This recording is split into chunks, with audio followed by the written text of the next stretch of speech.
death by plant, believe it or not. There are several plants that we plant every day, handle every day, that we don't realize are actually poisonous. Um, I remember when I opened this book, which is the companion planting book.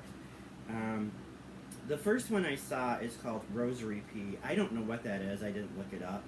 Um, but it says one rosary pea seed causes death. So if you're looking to knock somebody off and it not be easily traced, I guess you use rosary pea. Um, Bushman's poison is the whole plant is poisonous. It will kill livestock or pets or birds or whatever that eats it. Monkshood, I sort of know what monkshood is, but I know I've never handled it. All parts of it, especially the roots and the seeds, are poisonous. It causes basically death by diarrhea, believe it or not.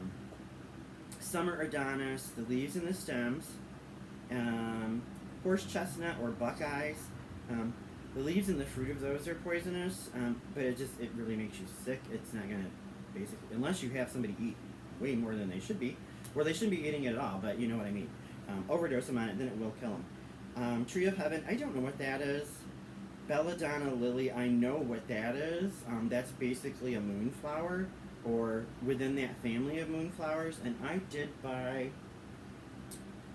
a version of it, which is called the Lacy Fiddleneck. It's in the Belladonna family, but it basically, I got it because as soon as the cabbage caterpillars and other detrimental caterpillars eat it, it causes their outer portion that protects them to dissolve, and so they just die. It doesn't hurt like the butterfly caterpillars. It's the ones that are carnivorous, I call it, because they ate the plant. So those will go next to my cabbage, my kale, my mustard greens. It's anything that's green that's been having issues, especially with cabbage moths. I want to get rid of those little caterpillars before they turn into moths, because the caterpillar is actually what eats and decimates your plants and turns it into a skeleton. And then everyone that turns into an actual flying moth, they lay thousands of more eggs. And it's always on the underneath of your leaves. So make sure you turn over your leaves here and there, checking for them. You can pick them off before they get too bad, but if you start seeing white moths flying around your garden area, you're either going to want to net it once you go through and pick all of the actual pupas off, and then also the caterpillars that are there, so that the moth can't get back in there in that area to lay any more eggs. So that's a big thing, but I'm going to try to head it off right at the start of the season before my plants go out, and then which will just be planting a few things near the cabbage or in the direct vicinity of it, they'll be remaining in pots. They won't be planted down in the ground. And then I'll put the insect cheating on there, which I'll do a video on that as well when I'm actually installing it, because I'm not taking it out of the box right now because it's 75 feet long. So Jack in the Pulpit, all parts, especially the roots, they cause intense irritation and burning of the mouth and tongue. Milkweed, which I have milkweed in my garden for butterflies. The leaves and stems are poisonous to people. Desert marigold, the whole plant. Garden amaryllis, the naked ladies, the bulbs of those are actually poisonous and can make you sick. Moonflower seeds, basically belladonna, you can kill somebody with it. Buttonbush, the leaves are poisonous. Cestrum or night blooming jessamine, the leafy shoots are poisonous. Water hemlock, all parts are fatal, causing violent and painful convulsions. Uh-oh. Maybe I'll do a series of death by garden plant. Autumn crocus, also known as meadow saffron, the leaves are very poisonous. Poison hemlock, hemlock, already, all parts of that plant are poisonous. The one that threw me for a loop, and before our house burned in 2005, we had the lily of the valley all the way around our house. And they're very pretty, they're very quaint, nice green plants with the white little bell flowers on them. The leaves and the flowers of those plants are extremely poisonous. So being out there, weeding them, and if it gets into a cut, or you have any of the juices, oils from the plant, you get it in your eye, get it in your mouth, rub your nose with it, it's going to go into the mucosa, and you're going to be very, very, very sick. Should that happen, go straight to the ER. Tell them that you were working with the lily of the valley, because there is an antidote for it, but it's not very pretty. You're going to be in some serious digestive pain for about a week, even with getting the antidote for it. The Crinium lily and the canary bird bush, both of those I've never heard of, and it's just, their seed or their bulb. Lady slipper orchids, the hairy stems and leaves, they cause extreme skin irritation and blistering. Daphne, I don't know what that is. Angel's trumpet, the thorn apple, or Jimson wood, they cause comas and can be fatal, believe it or not. And I absolutely love angel trumpets, and I was actually going to buy some this year because I thought they'd be great for the hummingbirds. Not anymore. When I found out about that, abnormal thirst, distorted sight, delirium, incoherence, and coma has proven fatal. The entire plant actually is poisonous, even though it's so pretty. Larkspur, which I do grow, and I knew that had a poisonous effect, but it's digestive upset. It can be fatal if you ingest it. Just handling it, like the seeds, it tells you to wear gloves. I've seen where people have put them in flower arrangements. Probably shouldn't do that. But it's mostly stomach upset and digestive pain. Dutchman britches, I don't know what that is.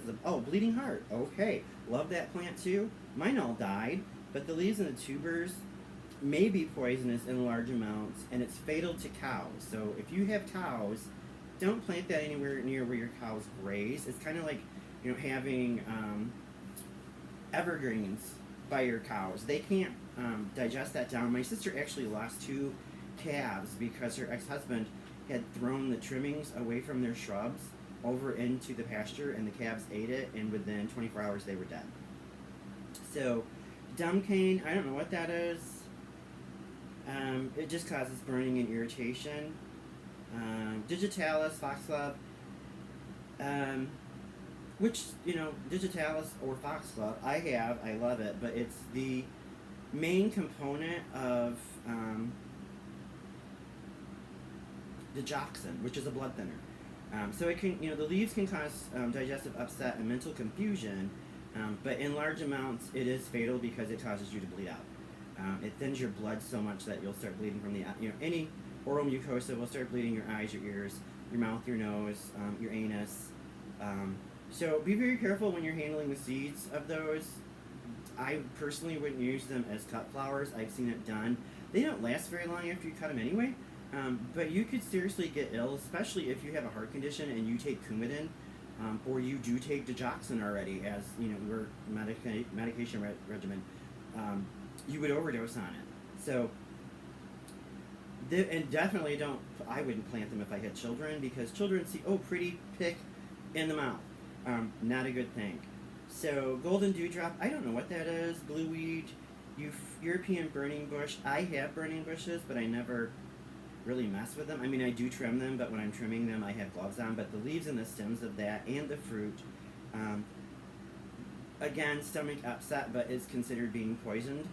So if you were working with your burning bushes out in your garden and you were trimming them or whatever, or just planting them, and you become very ill, your stomach starts burning, you start throwing up, having excessive diarrhea, go to the ER, let them know you were working with the burning bushes, and there's an antidote that they can give you. You'll probably be in the hospital overnight, just because it's one of those things that needs to be watched. Euphoria, snow on the mountain. I've heard of it. It's a poinsettia. I think it's the white one. I knew that those were poisonous, especially to cats, and it's the sap that's in them. You could probably keep them in your greenhouse, or up on a shelf somewhere. I would, in a greenhouse, I would not keep them in my house, especially having pets, just for the fact that they chew on stuff, and it can kill your pet. So the fig, the milk sap, my fig tree, I didn't really notice any sap in it, and I snapped a branch off, but I didn't get it on me. Strawberries actually they're poisonous to people, but that's for those of us like me who are allergic to them. And I'm not allergic to the berry itself. It's the little seeds that are on the outside that I'm allergic to. Causes my throat to close off. So, ginkgo, the juice can be poisonous to individuals, but it is poisonous to your pets. So if you have a ginkgo tree, be careful. Climbing lily, English ivy, sneezeweed, Christmas rose, and cow parsnips. All of those, the plants, the berries, the roots, are very dangerous to cattle, not so much humans. Hyacinth, they cause nausea and vomiting, which if there's a ton of them, I do that because the smell is overwhelming, but whatever. Hydrangea leaves are poisonous, cause stomach upset, and will kill cattle. Spider lily, St. John's worts, when those are eaten, they're extremely poisonous. So like lobelia and lupine, I have those in my garden. Lantana I have in my garden. Primrose, parsnips, poppies, the Narcissus daffodil.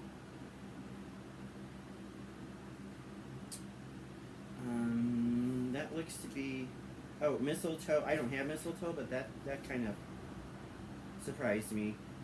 Buttercups, rhubarb, rhododendron.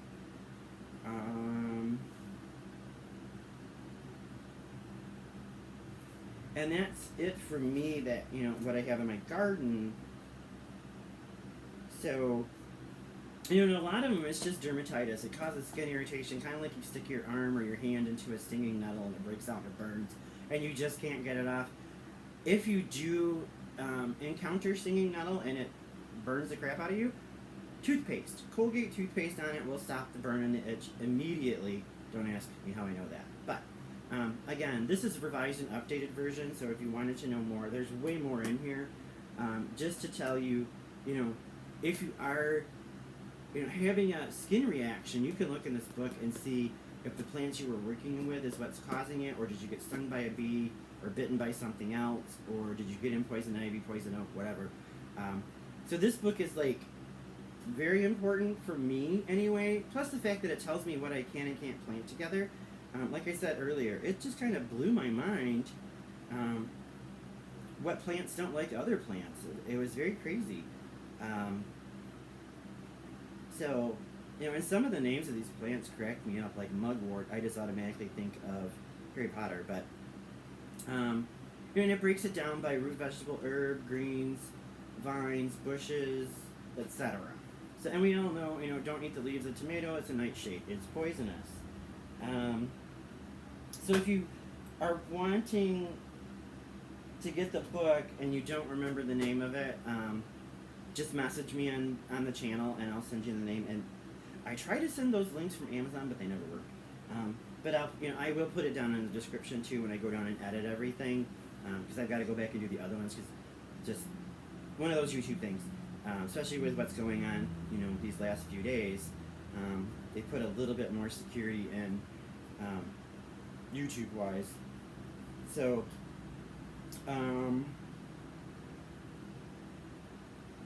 yeah, I think that's it for that video.